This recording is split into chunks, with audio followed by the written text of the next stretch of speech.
क्या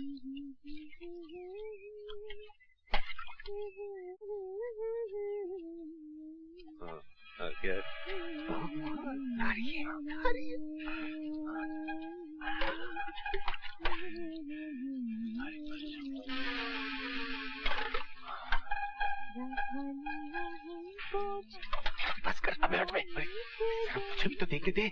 चुप रहना। अबे चुप क्यों रहूं? 50 रुपए में ट्रेलर दिखा दिया, अगर पूरी फिल्म देखनी है तो और छिड़को। अबे हटना। अरे साथी का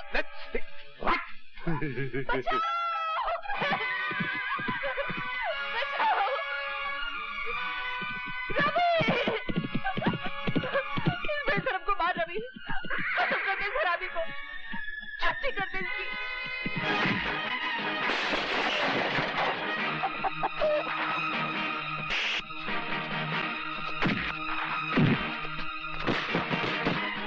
शर्म नहीं आती तुम्हें?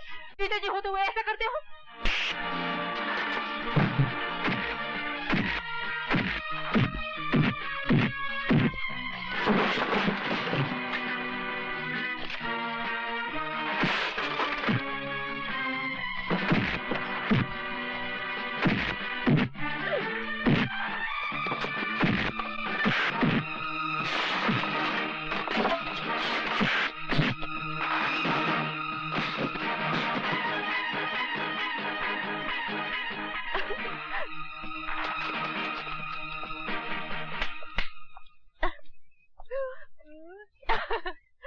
खिड़की दरवाजे बंद करके नहाना सीख।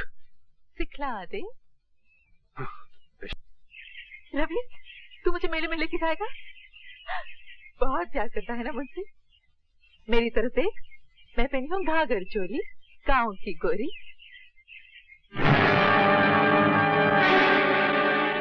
तुम? हाँ मैं। अरे मैं तुझे मेले में ले जाऊंगा, और उससे पहले मैं तेरी जवानी का मेला देखूंगा।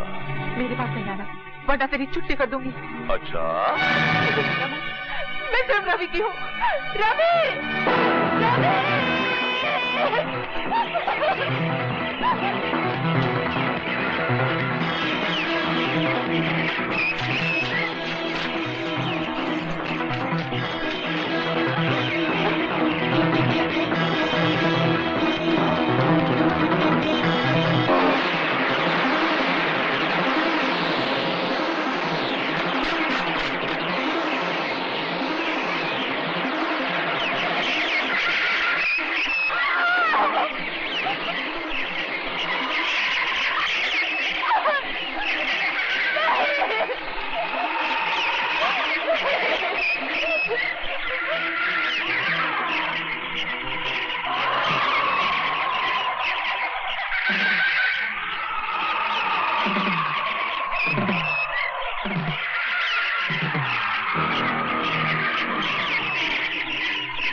तुम्हारा कहना है कि तुमने खुद मुलजिम रवि यादव को पार्वती देवी के साथ बलात्कार करते हुए देखा?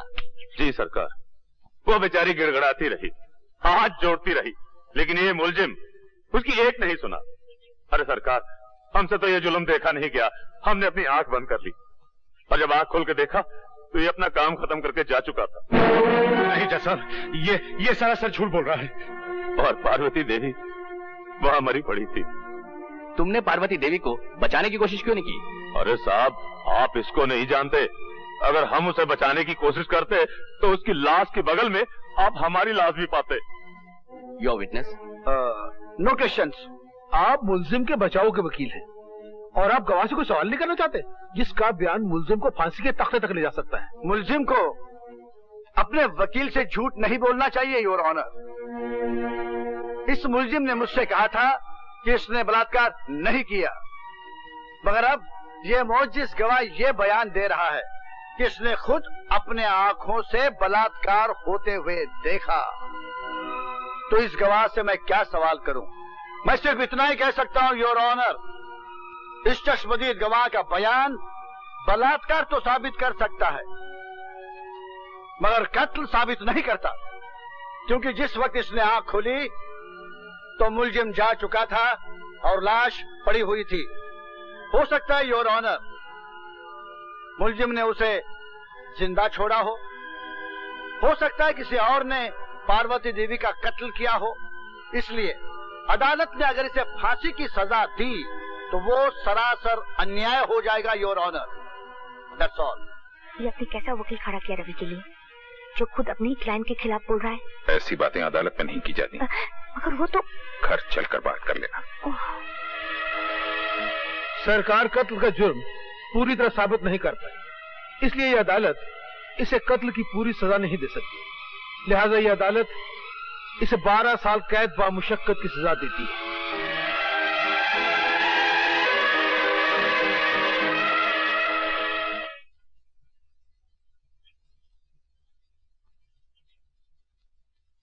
मालकिन,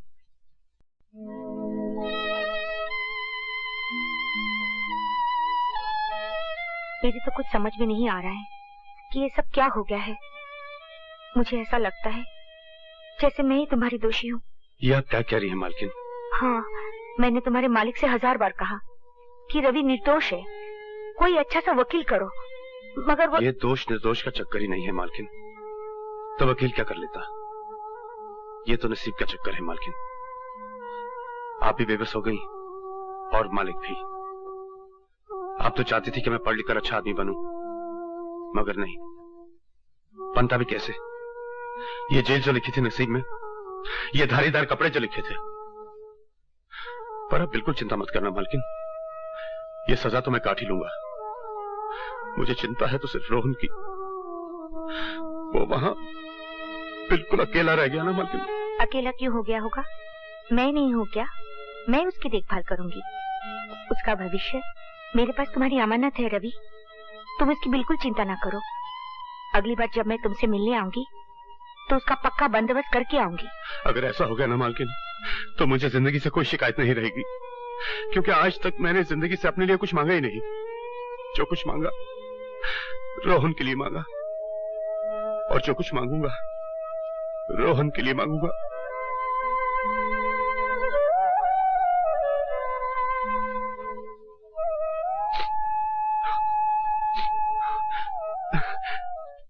नमस्ते। नमस्ते। आओ बेटा रोहन। क्या देख रहे थे? ये घर तुम्हारा है। भैया कहाँ है? भैया अभी आते होंगे। चलो। अच्छा मालकिन, मैं चलता हूँ। 3 बजे की गाड़ी से मुझे जगदीशपुर जाना है। नमस्ते। नमस्ते। चलो।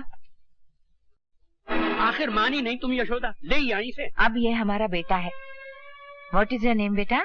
My name is Vasu Gujral. And what is your mother's name? Her name is Yashoda. Yashoda Gujral. हाँ। अब अपने डैडी का नाम बताओ और उनके चरण छुओ। मेरे डैडी का नाम सूर्यकांत गुजराल है। पाँव छूने की बिल्कुल जरूरत नहीं। यशोदा, तुम शौक से इसकी माँ बन सकती हो, मगर मैं इसका बाप नहीं बनूंगा। मैं किसी मुजरिम कातिल के भाई को गोद नहीं ले सकता। That is final. अब ये तुम्हारी माँ भी है और बाप भी, 2 in 1। तुम इन्हें माता श्री कहो, माता जी कहो, अम्मा कहो, मम्मी कहो, कुछ भी कहो। मुझे तुम डैडी नहीं कहोगे। क्या नहीं कहोगे? डैडी। हाँ, डैडी। डरो मत बेटा। क्या मैं उन्हें डैडी नहीं कह सकता? अरे ये तो उनका दुर्भाग्य हुआ ना कि तुम जैसा बेटा उन्हें डैडी नहीं कहेगा। तो फिर मैं क्या कहूँ? तुम उनका नाम जानते हो, सूर्यकांत गुजराल, तो तुम उन्हें मिस्टर गुजराल कहा करो। तुम समझ ही नहीं सकती रेणुका कि मेरी जिंदगी में वासु की क्या जगह है। धूप का टुकड़ा भी वही और छाव का टुकड़ा भी। उसके आने के बाद मेरा अकेलापन हमेशा के लिए खत्म हो चुका है। मैं तुम्हें यह भी नहीं समझा सकती कि अपने बाल गोपाल को मैं कितना चाहती हूँ। बस ये समझ लो कि मैं ही उसकी देवकी हूँ और मैं ही यशोदा। मैं इस बाल गोपाल के लिए तुम्हारा जितना भी शुक्रिया अदा करूँ कम है। बहुत बहुत प्यार के साथ तुम्हारी यशोदा।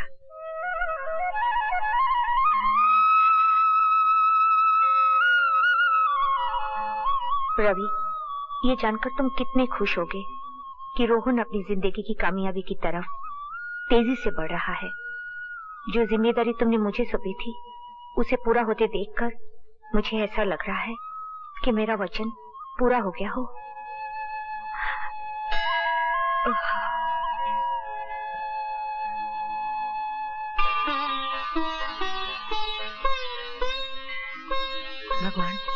आज वासु का रिजल्ट निकलने वाला है, उसको कामयाबी दो।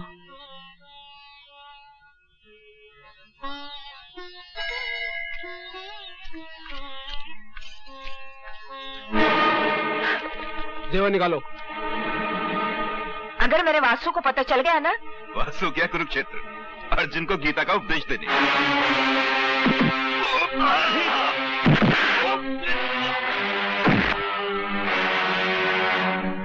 कुरुक्षेत्र से तो मैं वापस आ गया हूं और मेरे होते हुए मेरी मां को कोई हाथ नहीं लगा सकता।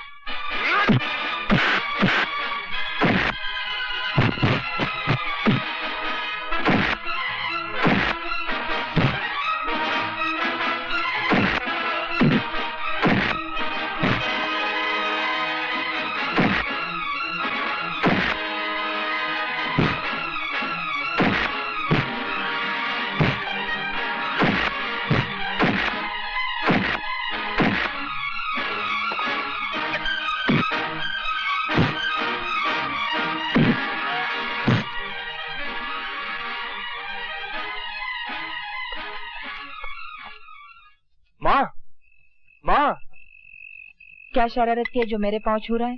माँ, मैंने इम्तिहान पास कर लिया है। अब मैं भी वकील बन गया हूँ। मैं बहुत खुश हूँ। आज तूने मेरे ख्वाबों को सच्चा कर दिखाया। सुना तुमने?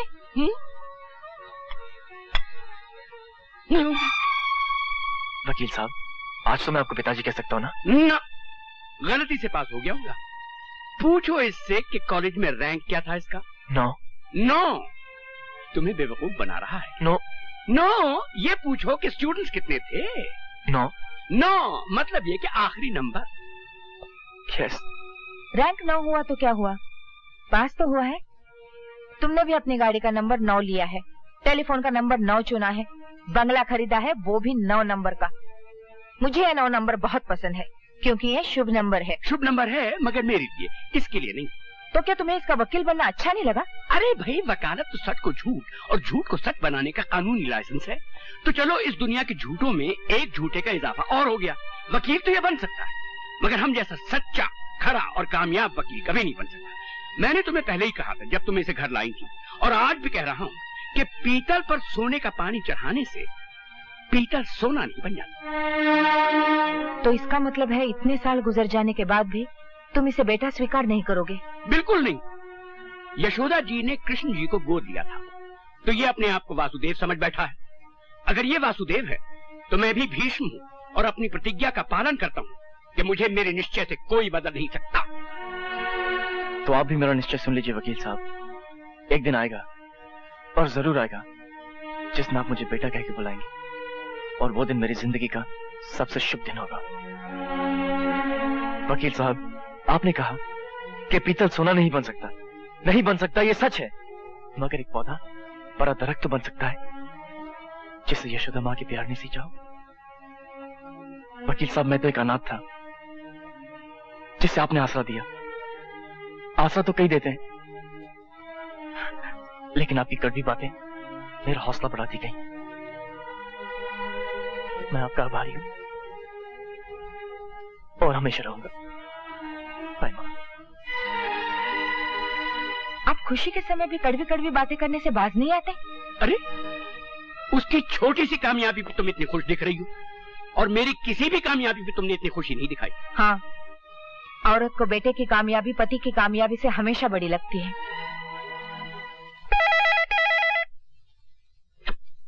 हेलो वासु, क्या कर रहे हो यार? कुछ नहीं यार, मिस्टर गुजराल को मेरा पास होना अच्छा नहीं लगा। अगर माँ नहीं होती ना तो ये घर कब का छोड़ चुका होता। अरे भूल जाओ मिस्टर गुजराल को, जल्दी से तैयार हो जाओ, पार्टी में जाना है। किसकी पार्टी? अपने अशोक की। बहुत सी खूबसूरत लड़कियां आएंगी, फ्लर्ट करेंगे। हैं? अच्छा ठीक है, मैं आता हूँ। अच्छा हो तूने फोन किया यार, मैं बहुत बोर हो रहा था। Okay bye. बाय।